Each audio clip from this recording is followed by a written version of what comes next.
আসসালামু আলাইকুম। আমি আজকে আপনাদের সামনে কিছু গুরুত্বপূর্ণ কথা এবং কিছু অনুমেয় কষ্ট এগুলো বলার জন্য এসেছি। আমি একজন পুলিশ সদস্য। আমি সমগ্র জাতির কাছে একটা অনুরোধ নিয়ে আসছি এবং আমার যারা পুলিশ ভাই বন্ধু ব্যাটসম্যান যারা আছেন, আমি সকলের উদ্দেশ্যে কিছু কথা বলার জন্য আসছি। সমগ্র দেশের মানুষের সামনে কিছু কথা বলার জন্য আসছি। যারা আজকে এই নতুন স্বাধীনতা যারা অর্জন করেছে, যে সমস্ত ছাত্ররা মারা গেছে, সাধারণ মানুষ মারা গেছে, সর্বস্তরের জনগণ যারা মারা গেছে, আমি তাদের প্রতি সমবেদনা এবং দুঃখ প্রকাশ করছি। এবং আমার যারা পুলিশে যারা মারা গেছেন যে সমস্ত ভাইয়েরা, তাদের প্রতি আমার সমবেদনা, তাদের পরিবারের জন্য আমার সমবেদনা। তো আমরা নিম্নপদস্থ কর্মকর্তারা যারা ডিপার্টমেন্টে চাকরি করি, আমাদের আদেশ মানতে হয়, নির্দেশ শুনতে হয়। আজ দেখেন যে সাধারণ শিক্ষার্থীরা মারা গেছে, পুলিশ যারা মারা গেছে তারা সব নিম্নপদস্থ কর্মকর্তারা, যারা আদেশ দিচ্ছেন নির্দেশ দিচ্ছেন, তারা কিন্তু কেউ মারা যায় নাই, বা অন্য কোনো বাহিনীর কোনো সদস্য মারা যায় নাই। তো এখানে একটা প্রশ্ন থেকে যাবে, পুলিশ কেন পুলিশ কেন হয়? Police is so called. Police আজকে দেশের জাতীয় ভিলেন।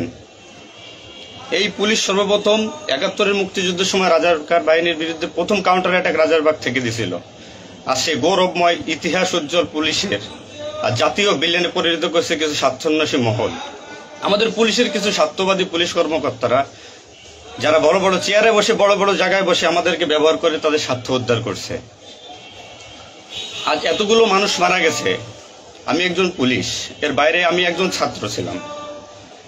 পড়ালেখা শেষ করে আমি চাকরিতে ঢুকছি। এটা আমার অপরাধ না। আমার ডিপার্টমেন্টকে কলুষিত করছে, এটা অপরাধ। আমি একজন সন্তানের বাবা। আমার 2 বছর বয়সে একজন সন্তান আছে। তো আমি একজন বাবা হিসেবে আমি মেনে নিতে পারি নাই। আমার ভাইয়েরা মারা গেছে, তা ছোট ছোট ছেলেমেয়েরা বলতেছে আমার বাবা কই, আমার বাবা কই। এগুলো মেনে নেওয়া যায় না, এগুলো কোনো মতেই মেনে নেওয়া যায় না। যারা সাধারণ মানুষ মারা গেছে তাদের পরিবারের কি অবস্থা? আজ আমার পুলিশে যেখানে পাচ্ছেন সেখানে নির্মমভাবে মৃত্যুবরণ করতেছে, পিটিয়ে পিটিয়ে মারতেছে। এর কারণ কি? আজ আমাদের কিছু সত্যের না স্বীকৃত বড় মহলের অফিসারদের কারণে। তারা বিভিন্ন লোকের তোষামোদি করে বিভিন্ন পর্যায়ে আমাদের ঘাড়ে বন্দুক রেখে তারা মনে করেন দিনের পর দিন আমাদের নির্যাতন করে মানুষের বিরুদ্ধে লেলাই দিছে। হাজার হাজার কোটি টাকার মালিক হয়ে তারা এখন গা ঢাকা দিছে। এই মৃত্যুর ভার, এই পুলিশ মৃত্যুর ভার কে নেবে? পুলিশের মৃত্যুর বিচার হবে না এই বাংলাদেশে, আমি জানি। কিন্তু যারা এই নির্দেশদাতা, যারা এই নির্দেশ দিয়েছেন, তাদের প্রত্যেকের বিচার হবে। এবং চিহ্নিত যেসব পুলিশ অফিসার পুলিশ ডিপার্টমেন্টে আছে তাদের অবিলম্বে প্রত্যাহার চাই এবং তাদের বিচার চাই, যারা নির্দেশ দিয়ে সাধারণ মানুষকে খুন করাইছে পুলিশকে দিয়ে। আচ্ছা, এতগুলো পুলিশ মারা গেছে, এই সম্পূর্ণ দায়ভার এই ডিপার্টমেন্টের অফিসারদের নিতে হবে। কোন অফিসার দেখছেন রাস্তায় মারা গেছে? মারা যায়নি। তারা নির্দেশ দিয়ে সরে গেছে, পুলিশকে সামনে ঠেলে দিয়ে। এটা হত্যাকাণ্ড। এই হত্যাকাণ্ডের বিচার আমি চাই। সমগ্র পুলিশ ডিপার্টমেন্টের এই হত্যাকাণ্ডের বিচার চাই। অবিলম্বে সব দুর্নীতিবাজ পুলিশ কর্মকর্তাদের অব্যাহতি দিয়ে তাদের শাস্তির আওতায় আনতে হবে। এই পুলিশ হত্যার দায়, এই পুলিশ হত্যার বিচার তাদের দিয়ে করতে হবে। আমি জানি না আমার এই কথা বলাতে আমার কি হবে না হবে, আমি সে পরোয়া করি না। আমি শঙ্কিত সেই পরিবার নিয়ে, যারা মারা গেছে, তাদের ফ্যামিলি, তাদের বউ বাচ্চাগুলো এতিম হয়েছে, তা সাধারণ মানুষ মরেছেন। আমি তাদের থেকে ব্যতীত নির্মমভাবে অত্যাচার করছে, এগুলো মেনে নেওয়ার মতো না। আমি সবাইকে অনুরোধ করব, আমার ভাই বন্ধু যারা আছেন, আমি কোনো উস্কানিমূলক কথা বলতে এখানে আসি নাই। আমি এখন সত্যি বাস্তব কথা বলতে আসছি। আমার কষ্টের সঙ্গে বলতে হয়, আমি একজন পুলিশ পরিবারের ছেলে। আমার বাবা ডিউটিরত অবস্থায়, অন ডিউটি অবস্থায় 2012 সালে মারা গেছেন। আমি পরিচয় দিতে পারছি মানুষের কাছে, আমি একজন পুলিশের সন্তান। আমার ছেলে মেয়ে কিভাবে পরিচয় দেবে তাদের সহপাঠীদের কাছে যে আমার বাবা একজন পুলিশ? কিভাবে পরিচয় দিবে? সিসি করবে? আজ মানুষের কাছে, জাতির কাছে সমগ্র পৃথিবীর কাছে মানুষ আজকে ভিলেন রূপে পাবলিক পরিচয় হয়ে গেছে। এই মানুষগুলো, এদের মৃত্যুর ভার, পুলিশ হত্যার ভার ডিপার্টমেন্টের সর্বোচ্চ পর্যায় থেকে সর্বনিম্ন পর্যায়ে এর সাথে যারা জড়িত ছিলেন তাদের দেওয়া লাগবে, তাদের এগেনস্টে হবে। প্রত্যেকটা পুলিশ সদস্য আজ বাইরে বেরোতে ভয় পাচ্ছে, মৃত্যুর ভয়। এখনো অনেক জায়গায় আমি নিউজ পাইলাম সকালবেলা, অনেকে পুলিশ মরে গেছে, তার কোনো হদিস নাই। এখন অনেকে আটকা আছে, সবাই প্রাণ ভয়ে, আজ পুলিশ প্রাণ ভয়ে লুকাচ্ছে। কিসের জন্য? আপনাদের কারণে, আপনাদের স্বার্থ উদ্ধারের কারণে পুলিশকে ব্যবহার করছেন প্রত্যেকটি ক্ষেত্রে। এটা আর কেউ মেনে নিতে পারলো, আমি ব্যক্তিগতভাবে মেনে নিতে পারবো না। প্রত্যেকে দায়ভার নিতে হবে আপনাদের। আজ নির্বিকারে যতগুলো মানুষ মারছেন, আজ এই মৃত্যুর সামিলে আমি থাকতে পারতাম। চিহ্নিত করে করে বিচার হবে আপনাদের। পুলিশ কর্মকর্তারা যারা আছেন এর সাথে জড়িত সবার বিচার হবে, বিচার করতে হবে। কেউ না করুক, আমি করব। আপনারা পুলিশের গৌরবময় ইতিহাস ঐতিহ্যকে ধারণ করে নিজেদের স্বার্থ উদ্ধারের কারণে আজ পুলিশ বাহিনীকে মৃত্যুর মুখে ঠেলে দিচ্ছেন। তাদের কথা একবার চিন্তা করেননি। আপনি নির্দেশ দিচ্ছেন, নয়তো এই পুলিশ, এই সাধারণ পুলিশ, আমরা যারা আছি, আমরা কখনো এদের গায়ে বুলেট চালাইতাম না, কখনোই আমরা গুলি ছড়তাম নাই আমাদের ভাইদের উপরে। ডিপার্টমেন্টের ম্যাক্সিমাম 80% পুলিশ এখন পড়াশোনার সাথে জড়িত। এভরি ওয়াল, সবাই পড়াশোনার সাথে জড়িত, সবাই ছাত্র। আপনারা আপনাদের ব্যক্তিগত রক্ষার কারণে কই, আপনারা এখন কোথায় আছেন? আপনারা একজন বড় বড় অফিসাররা কোথায় আছেন? বেরোয় আসেন, নামেন পুলিশের সামনে, পুলিশকে সিকিউরিটি দেন, দেশের মানুষকে সিকিউরিটি দেন। আপনাদের হাতে পুলিশ বাহিনী ক্ষতিগ্রস্ত, বিপর্যস্ত, বৈষম্য সৃষ্টি করছেন আপনারা। আপনারা প্রতিটা ক্ষেত্রে পুলিশের সাথে পুলিশের বৈষম্য সৃষ্টি করে দিয়ে গেছেন। যে যার মন গড়া কথা দিয়ে এটাই আইন, এটাই নিয়ম, এটাই শিখাইছেন পুলিশ ডিপার্টমেন্টকে। এগুলো হবে না। আপনারা যেখানে যান না কেন পালাইয়ে, যেখান থেকে পলায় যান, এই পুলিশ আপনাকে খুঁজে বের করবে। এই মৃত্যুর দায়ভার আপনার নিতে হবে। সত্য কথা বলাতে অনেক পুলিশের চাকরি খেয়ে দিয়েছেন আপনারা। আপনারা সুযোগ পেয়ে স্বার্থের কারণে অনেক পুলিশকে বলে পুলিশ ডিপার্টমেন্ট থেকে বিতাড়িত করছেন। তাদেরকেও পুলিশ ডিপার্টমেন্টের প্রয়োজন। আপনাদের স্বার্থের শিকার তারা, আপনাদের স্বার্থের বলি তারা। অনেক পুলিশ ভাইরা, সাধারণ পুলিশ ভাইরা যাদের চাকরি থেকে বিচ্যুত করছেন, অবিলম্বে তাদেরকে চাকরিতে আনবেন আপনারা।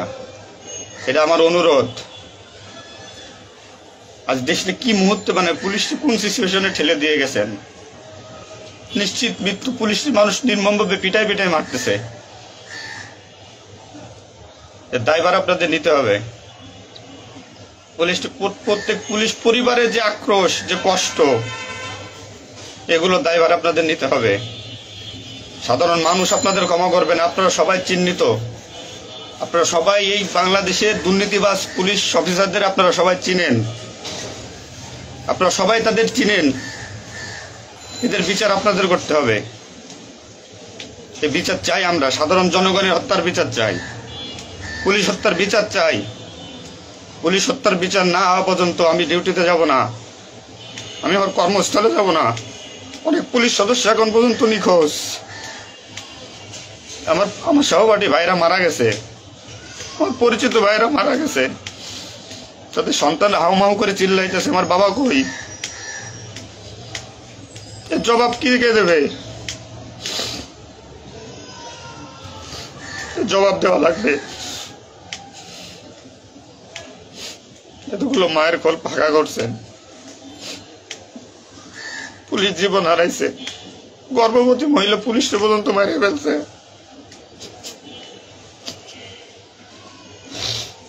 নির্মম ভাবে মারছেন। এই দোষ আপনাদের।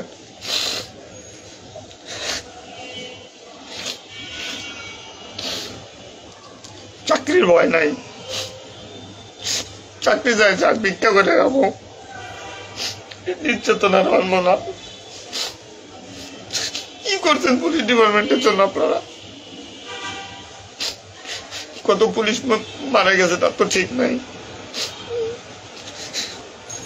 বিচার হবে, বিচার আমি করবো, কেন করবো? পুলিশ ডিপার্টমেন্টে প্রত্যেকটা সেক্টরে দুর্নীতি।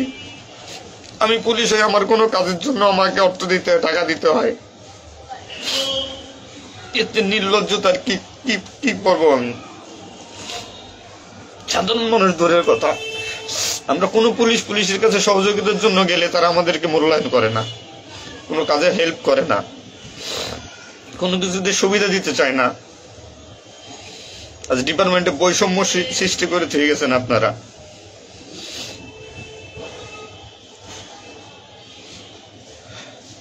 এত কিছুর দরকার হয় কেন আপনাদের? আজ আপনারা কেউ মারা যাননি, সবাই নির্দেশ দিয়ে যার যার মতো সুযোগ মতো পালাইছেন, সুযোগ মতো চুপচাপ করে বসে আছেন। পুলিশ ডিপার্টমেন্টের অনেকে আছে যারা এর সাথে জড়িত না, সরাসরি গুলি করতে চায় নাই, বাধ্য করছেন, নির্মম মৃত্যুর দিকে ঠেলে দিয়েছেন এদেরকে। কোনো কিছুই মনে করেন আপনারা তো নতুন দিনের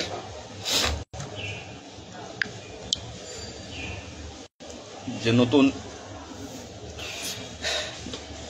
দিনের সূচনা হয়েছে বাংলাদেশে, স্বাগত জানাই। আমি কোনো রাজনৈতিক দলের পরিপক্ষ না, আমি আজ পুলিশ। যে সরকারি আসবেন আমি সেই সরকারি গোলামি করতে হবে আমার। দেশের মানুষের জন্যই পুলিশ, আইন শৃঙ্খলার জন্যই পুলিশ, সাধারণ মানুষের জন্যই পুলিশ। তুমি পুলিশ আজকে কেন আতঙ্কের নাম হবে? পুলিশ মানুষ থেকে আজ কেন দূরে থাকবে? দিন শেষে পুলিশ মানুষ, পুলিশ কারো স্বামী, কারো বাবা, এটা চিন্তা করবেন। ডিপার্টমেন্টের যে সমস্ত অসাধু কর্মকর্তারা আছেন প্রত্যেকটা সেক্টরে শিক্ষা নেন, বিশেষ করে যারা আসছেন ঊর্ধ্বতন কর্মকর্তারা শিক্ষা নেন। আজ আপনাদের স্বার্থের কারণে, আপনাদের কারণে আজ ডিপার্টমেন্টের এই অবস্থা। তছনছ হয়ে গেছে পুলিশ ডিপার্টমেন্ট। কথা বলার মতো কোনো ওয়ে নাই, কথা বলতে পারতেছি না।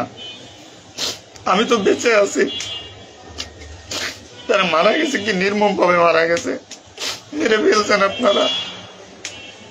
তো আমি শুধু পুলিশ বাহিনীরা যারা আক্রান্ত করছেন আপনাদের বিচার করব, আপনাদের বিচার হবে। সবকিছু দায়ভার আপনাদের। ঘুমাইতে পারি না এই কয়দিনে, ভয়তে, চিন্তায়। মারা যাওয়া পুলিশের ছেলেমেয়েরাও চিৎকার করে বলছে আমার বাবা কই। তো সহ্য করার মতো না, মানুষ হিসেবে সহ্য করার মতো না।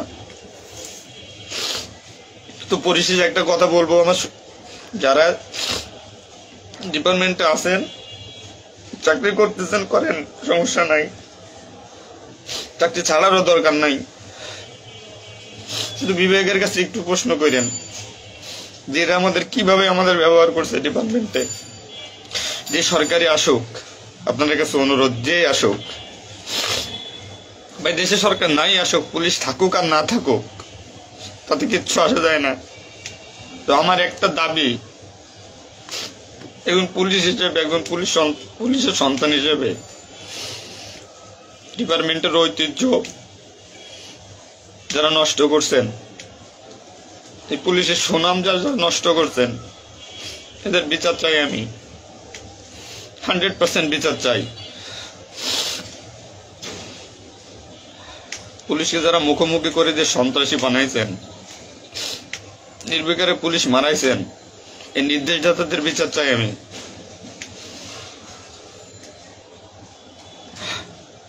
এবং দেশের আইন শৃঙ্খলা পরিবেশ নিয়ন্ত্রণে আনতে সর্বপ্রথমে পুলিশ বাহিনীকে সুশৃঙ্খল করতে হবে। আমি আর অনুরোধ সবার কাছে, যে আপনারা পুলিশে খারাপ চোখে দেখবেন না, যে আমরা যারা নিম্নপদস্থ কর্মকর্তারা আছি, যারা চাকরি করতেছি, আমরা আদেশের গোলাম। আমাদের যেভাবে আদেশ দেয়, যেভাবে নির্দেশ দেয়, আমরা ওইভাবে কাজ করি, ওইভাবে আমাদের চলতে হয়। যে ভীতি, না মানলে চাকরি চলে যাবে, যাক, এ চাকরির প্রতি আর এখন কোনো নাই। তবে আমার ডিপার্টমেন্টের যে সমস্ত ভাইরা মারা গেছে, সাধারণ মানুষ যারা মারা গেছে, তাদের আমরা আর ফিরে পাবো না, হয়তো পাবোই না। তো আমার একটা অনুরোধ, আগে পুলিশ বাহিনীটাকে সুশৃঙ্খল করুন, আইন শৃঙ্খলা সুশৃঙ্খল করবেন।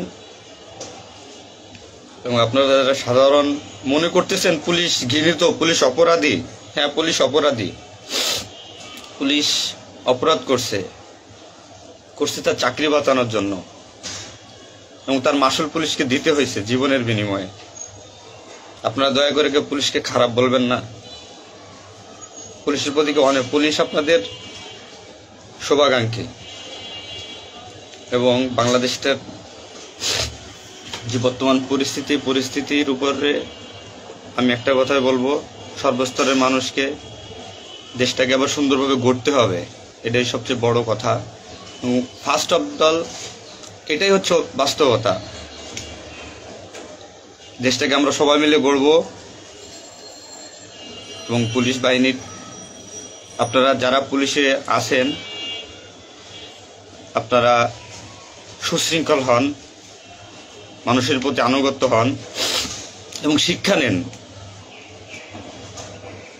এত বড় একটা স্বাধীনতা না হইলে এটা মানুষ কখনো বুঝতো না, বা আমরা পুলিশরা বুঝতাম না যে আমাদের অর্জন কি, আমাদের মানুষের আস্থা কি আমাদের উপরে, বা আমাদের কি করা উচিত। আপনার সবার কাছে অনুরোধ থাকবে, আমার পুলিশ ডিপার্টমেন্টের প্রত্যেকটা সেক্টরের বন্ধু বান্ধব, সিনিয়র জুনিয়র যারা আছেন, আপনারা শিক্ষা নেন, নতুনভাবে পুলিশ ডিপার্টমেন্টটাকে গড়েন, মানসিকতা চেঞ্জ করেন। এবং পুলিশ ডিপার্টমেন্টে যারা আপনাকে ব্যবহার করবে, যারা স্বার্থের জন্য ব্যবহার করবে, তাদের সরাসরি